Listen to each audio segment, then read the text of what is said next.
Bonjour et bienvenue, je m'appelle Faisal Afidi, je suis coach scolaire et en orientation. Je fais ces vidéos dans le cadre du confinement causé par la pandémie du Covid-19 que nous vivons tous et que nous devons aujourd'hui assumer et surtout on doit en profiter, surtout toi qui es là en train de suivre tes cours et faire tes exercices et peut-être même passer des examens ou des contrôles en ligne.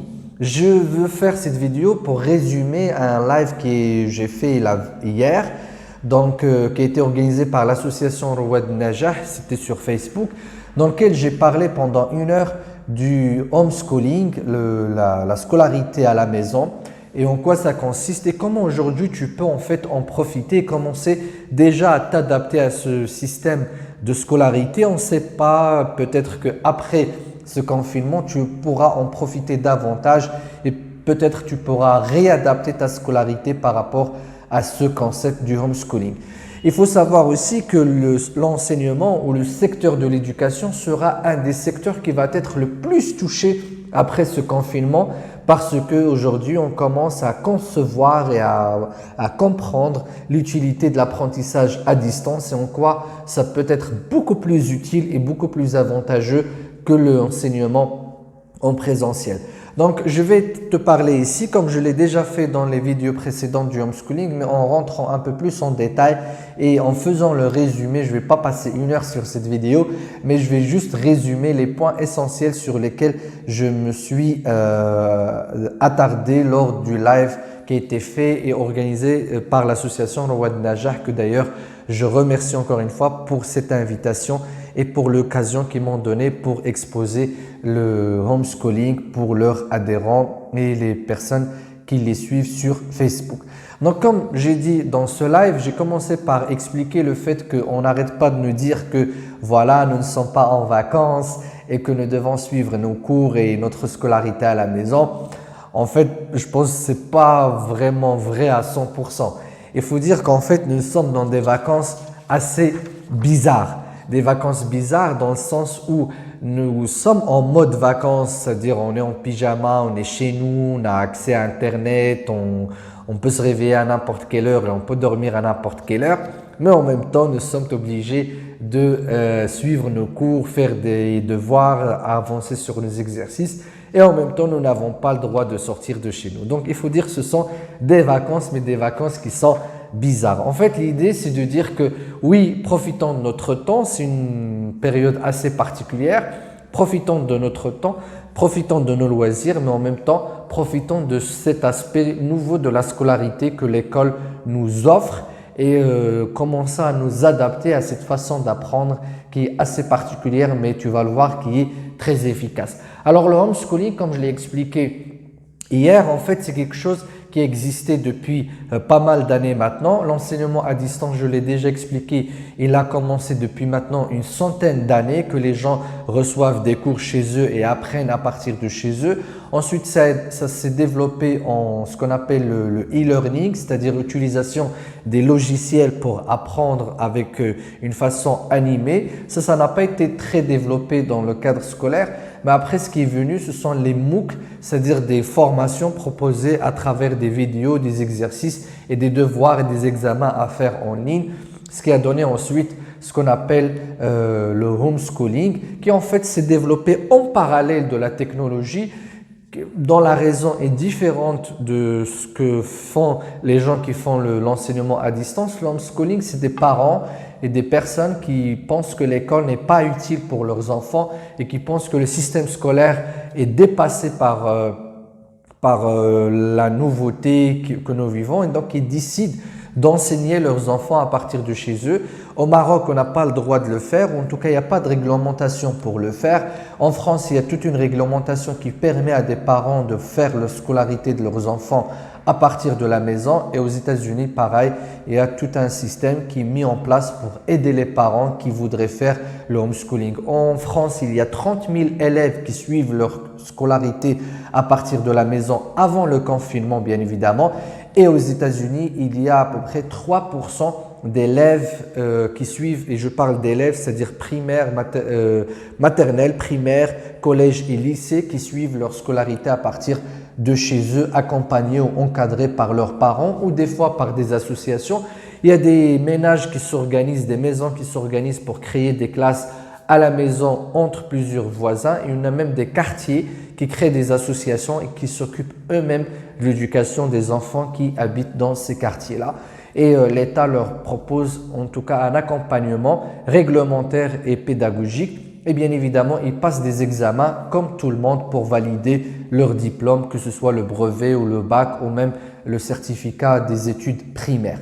Donc voilà pour le homeschooling. Donc quels sont les avantages du travail en tout cas en ligne, ce qui nous intéresse nous? Il y en a plusieurs. Le premier, c'est que si tu fais de la formation ou de l'enseignement à partir de chez toi, c'est que tu peux travailler en one shot, c'est-à-dire en un seul coup.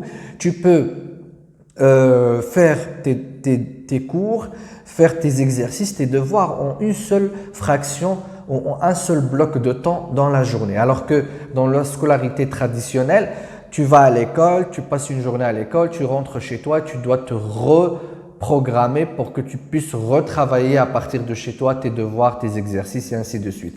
Alors que là, tu peux faire tout d'un seul coup. Le deuxième point positif du homeschooling, c'est que tu as beaucoup plus de temps que lorsque tu vas à l'école. En fait, tu as le temps des trajets qui est éliminé et tu as le temps des distractions aussi quand tu sors en allant à l'école ou quand tu passes des moments dehors. En fait, tout ce temps-là, tu le gagnes chez toi. Il faut savoir aussi que quand on fait des cours en ligne, les enseignants ou les pédagogues, quand ils font des vidéos, ils vont toujours vers l'essentiel. Et ça donne l'avantage de raccourcir le temps des cours et de raccourcir aussi les informations données en donnant l'essentiel. Quand on a une heure, on va s'étaler même si le cours va prendre que 15 ou 30 minutes. Alors que quand on a une vidéo, une caméra en face, eh bien on va le faire très très vite.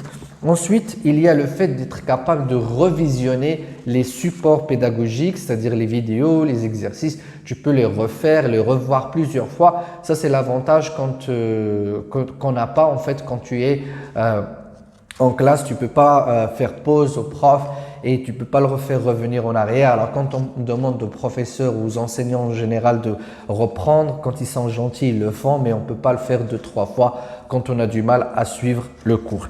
Bien évidemment, tu peux avoir ton propre rythme. Si tu es quelqu'un de matinal, tu peux commencer avant 8 heures, pourquoi pas à 7 heures, voire 6 heures du matin. Si tu es quelqu'un qui préfère travailler dans la journée, c'est aussi OK. Si tu es quelqu'un qui préfère travailler le soir avec les vidéos, sauf quand tu as des cours à suivre en synchrone, c'est-à-dire en direct avec les profs, même ça, tu peux les enregistrer et les revoir plus tard. En général, ça, c'est l'enseignement à distance qui le permet.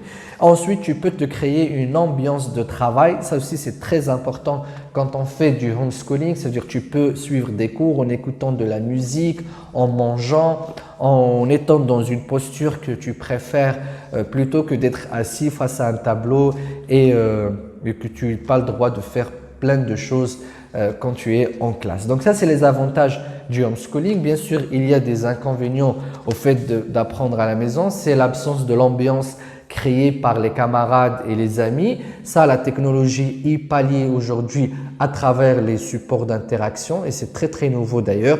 Et bien évidemment, il y a aussi le manque d'interactivité directe avec l'enseignant. Des fois, quand tu suis des vidéos, tu es obligé de poser des questions plus tard et des fois, tu es obligé de le faire par écrit et recevoir les réponses par écrit, ce qui enlève l'enrichissement qu'on peut avoir des fois en interactivité avec l'enseignant. Mais tout cela aujourd'hui, la technologie, elle évolue vite et on commence à pallier à ce genre de problématiques, bien évidemment. Donc, quelle est la clé pour réussir le homeschooling? Je l'ai déjà dit dans les vidéos précédentes, c'est l'organisation. En fait, comme tu ne vas pas à l'école, donc tu n'as pas d'emploi du temps, tu n'as pas une structure qui t'accueille, qui t'oblige à travailler de certaines heures. Et donc, c'est à toi de faire maintenant cette organisation avec tes parents, bien évidemment, avec tes frères et sœurs aussi, si vous travaillez dans le même espace, et de prévoir des horaires de travail et des horaires de repos. Sinon, il y aura un mélange, on va le voir tout de suite. Donc, l'idée pour t'organiser, c'est de commencer par créer un emploi du temps personnel. Et oui, un emploi du temps comme à l'école, mais que toi maintenant tu pourras mettre en place directement par rapport à et en lien par rapport à tes loisirs et à ton rythme biologique et à tes préférences. Mais l'idée, c'est de vraiment figer des horaires pendant lesquels tu vas travailler, faire tes exercices, tes devoirs et bien évidemment en cohérence avec ce que les profs vont des fois exiger que tu sois présent en ligne pour suivre des cours directement.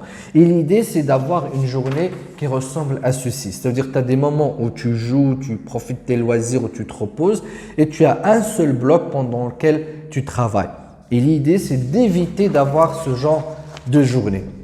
Alors pour ce genre de journée, en fait, c'est que tu as beaucoup de moments de jeu et beaucoup de moments de travail et c'est très éparpillé et ça c'est très frustrant et très fatigant. C'est le genre de journée après laquelle tu ressens que tu es fatigué alors que tu n'as pas beaucoup travaillé et que tu as beaucoup joué, mais en même temps que tu n'as pas beaucoup profité de ce que tu as fait. En fait, c'est une sorte de frustration, comme si tu n'as pas vraiment profité de ta journée, malgré qu'elle soit fatigante, stressante. Donc, l'idée, c'est d'avoir un seul bloc de travail, que ce soit 3 heures, 4 heures, 5 heures, 6 heures, 8 heures pour certains quand ils font des études qui demandent beaucoup de temps de travail. Mais en général, je ne pense pas qu'on pourrait dépasser les 8 heures de vrai travail, de concentration. Et le homeschooling permet en fait de raccourcir le temps scolaire qu'on avait à l'habitude quand on allait à l'école. Et pour pouvoir tenir sur un seul bloc de 4, 5, 6 heures, il faut prendre des pauses.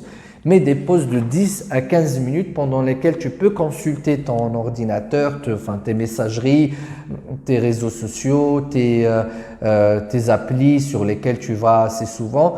Et après les 10-15 minutes, tu reviens tout de suite à ton travail pour que tu puisses respecter le bloc de temps que tu avais dédié ou que tu as mis dans ton propre emploi du temps. Bien évidemment, l'emploi du temps, essaie de le mettre sur une feuille blanche et de l'accrocher quelque part dans ta chambre ou dans la cuisine. En tout cas, il faut que ce soit quelque chose d'officiel sur lequel tu vas travailler régulièrement. Donc, l'emploi du temps, je voulais dire ça. Donc, essaie de faire quelque chose qui va être figé sur lequel tu vas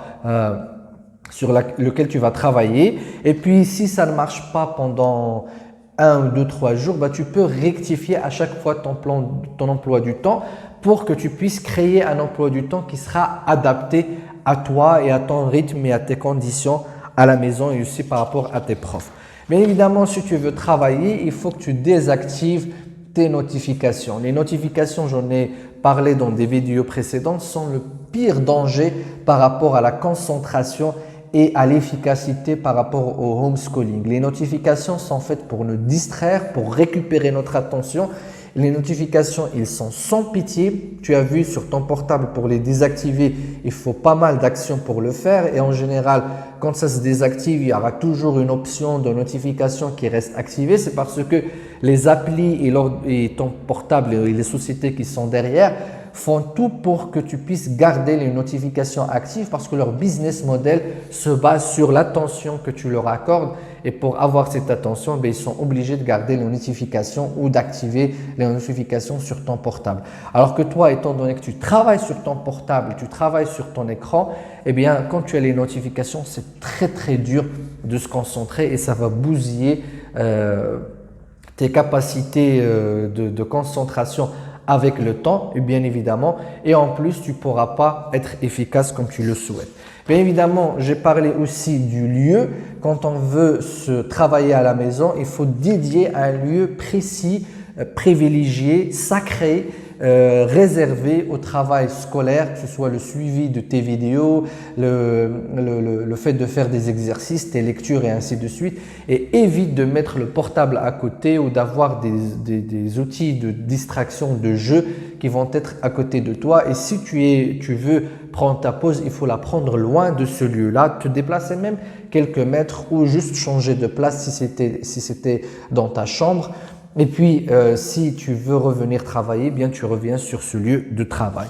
Et enfin, une des clés également qui permet de réussir ton homeschooling, c'est le rangement. En fait, si tu veux garder l'esprit calme, zen, tu veux bien travailler chez toi en étant tranquille, concentré, tu dois apprendre à ranger ta chambre ou ton lieu de travail.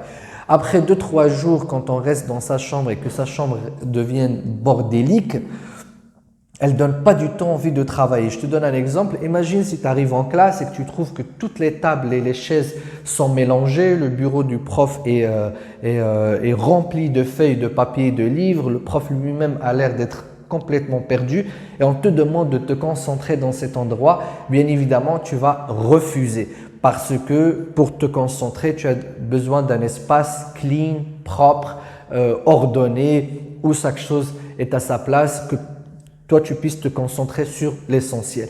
Eh bien, pour ta chambre, ça va être la même chose. Quand je parle du rangement, je ne parle pas du ménage. Faire le ménage, ce sont deux choses différentes. Et pour le rangement, il y a tout un système à mettre en place.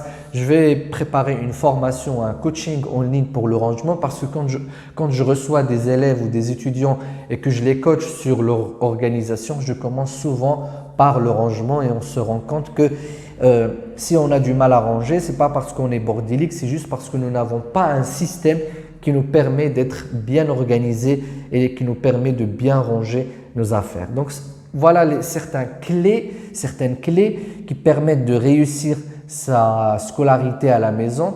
Il y a bien évidemment d'autres aspects qui permettent de mieux réussir son homeschooling. On va en parler au fur et à mesure lors des prochaines vidéos. Je te remercie encore une fois. Je remercie encore une fois l'association Rouad Najah pour avoir ouvert ce live et pour m'avoir invité dessus. Et je te donne rendez-vous pour une prochaine vidéo. Bon courage.